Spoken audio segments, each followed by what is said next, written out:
सभी को नमस्कार। मैं युक्ता आज आपके सामने एक छोटी सी कहानी प्रस्तुत करना चाहती हूँ। इसका शीर्षक है जादुई गधा अकबर बीरबल कथा। एक दिन अकबर ने अपनी पत्नी के लिए एक कीमती और नायाब हार बनवाया और भेंट दी। वह हार उसे बहुत पसंद आया और उसने इस हार को हमेशा अपने नजरों के सामने रखने की बात कही।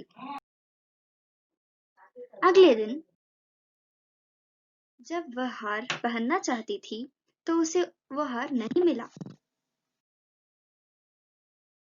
वह बहुत निराश हो गई और खुद पर शर्मिंदा थी। वह चिंता करने लगी। उसे चिंतित देखकर अकबर ने पूछा तो उसने सब कुछ कह दिया। चिंता ना करे, यही कहीं होगा। आप आज रात हमारे कमरे में आराम करें, कल सुबह तक मिल जाएगा।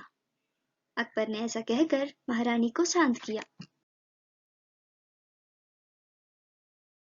सैनिकों को उस कक्ष की तलाशी लेने की हुक्म दी।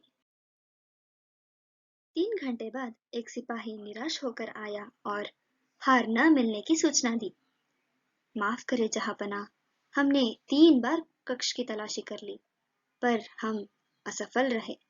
शायद हार चोरी हुआ है जहांपना, क्योंकि महल के दूसरे हिस्सों में भी कुछ चीजें लापता है। अकबर को बहुत गुस्सा आया और बीरबल को बुलाने की सूचना दी।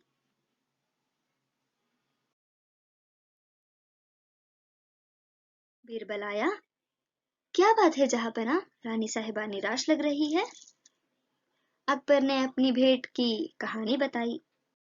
निराश न हो रानी साहिबा, कल सुबह वह हार आपके गले में होगी। जहांपना, आज शाम को सभी सिपाहियों व दासियों को रानी साहिबा के कमरे में बुलाइए। मैं अपने खास दोस्त को बुलाने जा रहा हूँ। शाम को अकबर सारे सैनिक दासियों के साथ बीरबल की राह देख रहा था। तभी बीरबल एक गधे के साथ आया। सभी उसे देखकर हैरान रह गए। बीरबल, तुम तो अपने किसी दोस्त के साथ आने वाले थे, ये किस गधे को ले आए। हाँ जहांपना, यही मेरा दोस्त है और यह कोई साधारण गधा नहीं है, यह एक जादुई गधा है। यही हमें चोर को पकड़ने में मदद करेगा। बस मुझे थोड़ा समय दीजिए जहांपना। अब बीरबल उस गधे को एक तंबू में बांधकर कहता है कि सभी बारी बारी अंदर जाए और गधे की पूंछ पकड़कर यह कहे कि मैंने हार नहीं चुराया और वापस आ जाए। जैसे बीरबल ने कहा, सभी बारी बारी तंबू में जा आए। अब बीरबल ने सभी का हाथ जांच किया।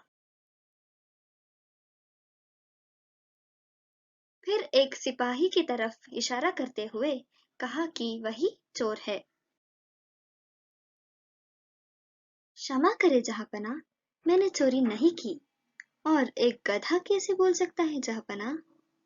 सिपाही ने ऐसे कहकर बचने की कोशिश की। अकबर भी यह जानने में बहुत उत्सुक था। ठीक है, मैं यह मानता हूँ कि वह चोर है, पर इस बात को साबित करो बीरबल।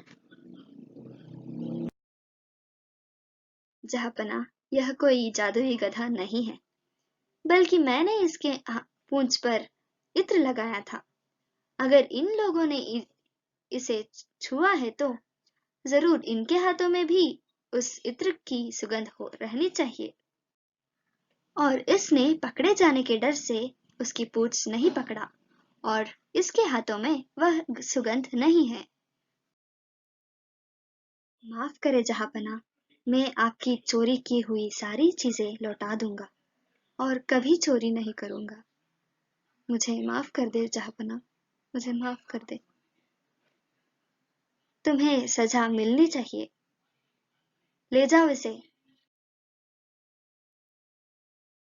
धन्यवाद बीरबल, यह सब आपकी चतुराई और आपकी जादुई गधे के कारण हुआ है। हाँ। और ऐसे चोर को सजा मिली और महारानी को अपनी हार। धन्यवाद दोस्तों, आशा है आप सबको मेरी कहानी पसंद आई है।